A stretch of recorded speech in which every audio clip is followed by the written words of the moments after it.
All right, you guys, we are back here for the Make Chic Happen podcast. It is Melanie, Mitro, and Katy, Ursta. Hi. We hope you like the new format. We've been doing both our podcast on all of the podcast sites, but also we're putting our podcast on YouTube as well. So we're excited to be here. So make sure you check us out.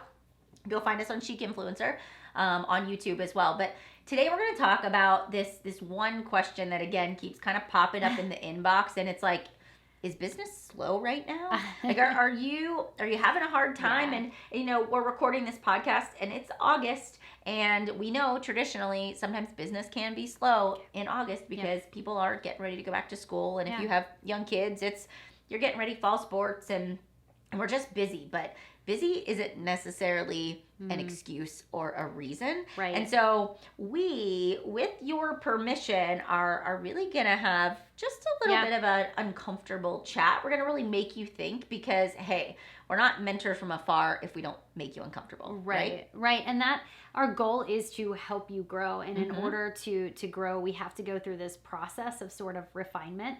And we have to really be aware of our blind spots. Sometimes we just don't actually know some of the things that might be preventing us from growing. And so our goal today is really just to put 3 questions in place that are going to make you think about your own habits, your business, in maybe a different way that other mentors will really ask. So with permission, and in order to proceed forward, I almost think I need you to shake your head yes or raise your hand, even though we can't see you.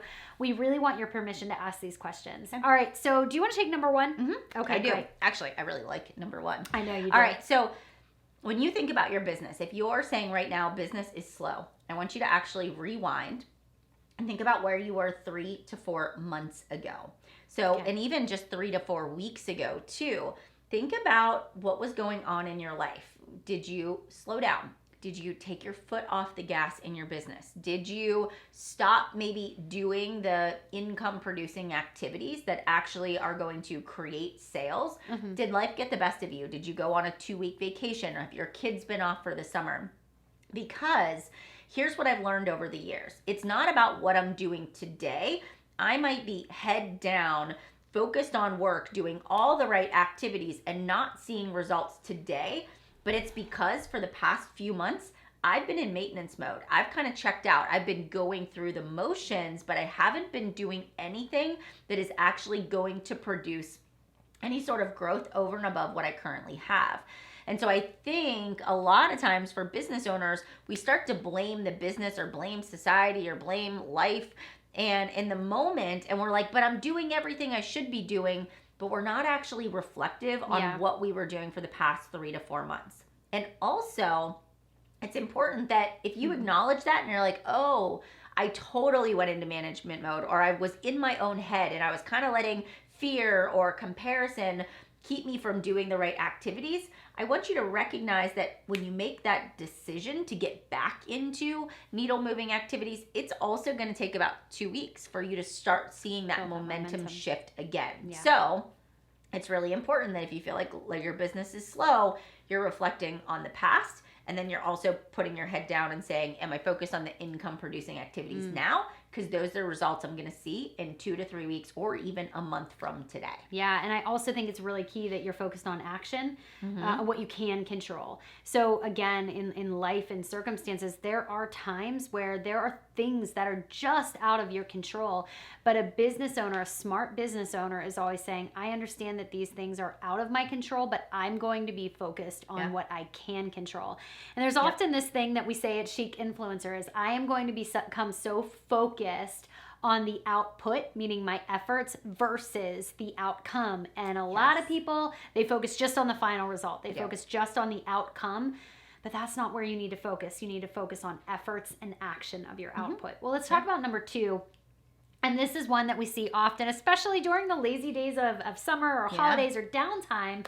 And that is just serious question. Have you been more focused on management mode or growth mode? And look, it happens. I understand that the kids have sports and you feel like you just want to relax by the pool sometimes. And those things are great. You can do those things. But we also want to ask you, is your management meaning that you're maintaining?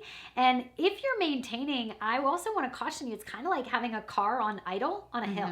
And so instead of just you hanging out right where you are, chances are your car is kind of going to slowly start drifting backwards. And all of that hard work you put in to moving that car forward up that hill, you're going to start drifting backwards. And so we have to really ask ourselves, number one, do I know the business activities that are going to move my business forward? Do I know exactly what I need to do every single day to move the business forward? And then question number two with that is, are you doing them? Or are there things that you're avoiding because it's just not convenient? Or you might say to yourself, I'll get that tomorrow. I'll get to that tomorrow. And then tomorrow turns into the next day, and then the next day, and then the next day. Or are you waiting for the company to give you the next big thing? And that's when you'll go all in with your business. That's when you'll commit. When you think about those activities and you take ownership of what you are versus aren't doing, you might start to notice, well, maybe I am a little bit in management mode versus growth mode. I find people avoid the second thing we've talked about. We actually just talked about this today in our mentorship. When we talk about our business activities, we notice that things, but a lot of times our clients, they focus on the things they're most comfortable with, which is customer service, customer retention, talking to people who already trust them versus going out and finding new people, conversing with them, and ultimately inviting them into what they do, whether that's a product, a service, or an experience, because it just makes them uncomfortable. On an earlier podcast, just this month, Melanie talked about eating that frog. And eating that frog means that you are doing the things you don't like to do first because they're more likely to get done as opposed to waiting for them to just happen, because they won't happen. And also, are you focused on what is working? Or are you focused on what isn't working versus what actually you can control? We see this all the time. We want to beat a dead horse. And excuse me for the pun and the analogy, but we want to sit there and talk about all of the things that aren't working and all of the things that aren't in our control. And guess what that does? It messes with your mindset too. And we preach mindset here at Chic Influencer because what you're letting in, the energy that you're letting in, it also is part of the energy you put out.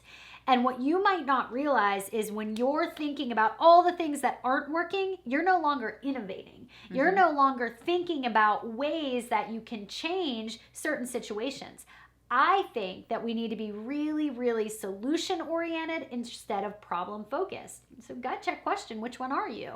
Are you focused on the solution, or you just want to preach the problem? And so that gut check question, I want you to carry into all of the activities that you're putting out into the day, because it does have a outcome in your efforts. If you don't get a hold of the way you speak to yourself, if you don't get a hold of the controllables that you have, you're never going to see the business that you want to see. Okay, so as you're talking, I was like, okay, what's a resource we could give them? And this book popped into my head. Okay. The Energy Bus.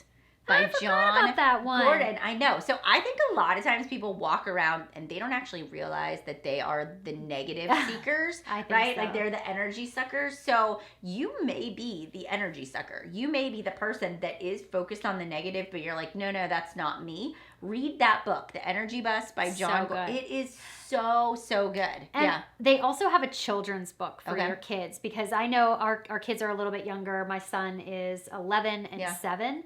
And I gave them that book because I don't think they realized how much they were so focused. It's nature. It's human nature to be really problem focused, and you're going to be the oddball. You're going to be the weirdo when you're like, let's just solve the problems. What can we focus on? What's in my control? I'm ready to talk about number 3, but I'm kind of nervous to talk about it because I think it's one that people will kind of cross their arms about and maybe roll their eyes a little bit, because there's a little bit of truth with it.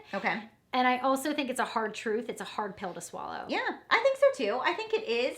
Again, I think taking ownership of us being part of the problem is not always easy. So the third one is, if your business isn't moving and it's not growing, I really want you to ask yourself, like, am I focused in the wrong areas? Like, am I not setting healthy boundaries with my media, with my social consumption, with the amount of time I'm actually spending on my business?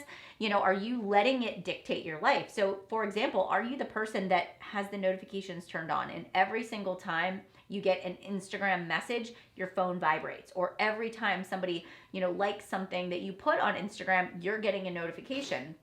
Is every time you get a new email in the inbox, are you getting a notification? Do you walk around always being like, I don't know if I'm going to be able to be present with my 3 and my 5-year-old because my phone is blowing up all the time, right? And so it's causing anxiety with your business because you feel like I've got to respond right away. And if I don't respond right away, then I'm going to lose the sale. And then you begin to resent the business because you feel like you have to be on all the time in order to be successful. And so there becomes this friction where you are finding yourself just constantly with your face in the phone or your face in the laptop screen, and you just feel like you have to be working 24/7 in order to be successful. And here's the thing.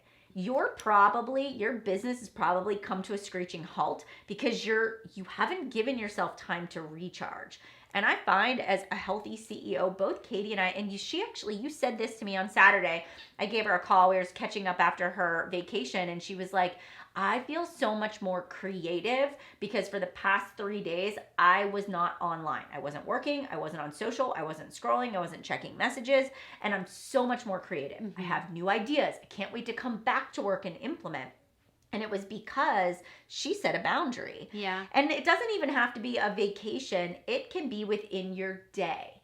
For example, for me, my mornings from about 5 a.m. in the morning, because I'm an early riser, until about 7 a.m., you're not getting through to me. If you text me, it's on do not disturb, right? You have to physically call if you need something, but I'm not answering messages. I'm doing my own personal growth. I'm, moving my body. I'm getting ready for the day. Sometimes I am doing a little bit of work, but I create space. Yeah. And I have these pockets throughout my day, which are untouchable. And I also recognize that if somebody can't respect my personal boundaries, this is when I spend time with my family and can't wait maybe a couple of hours for me to get back, they're probably not my ideal target client.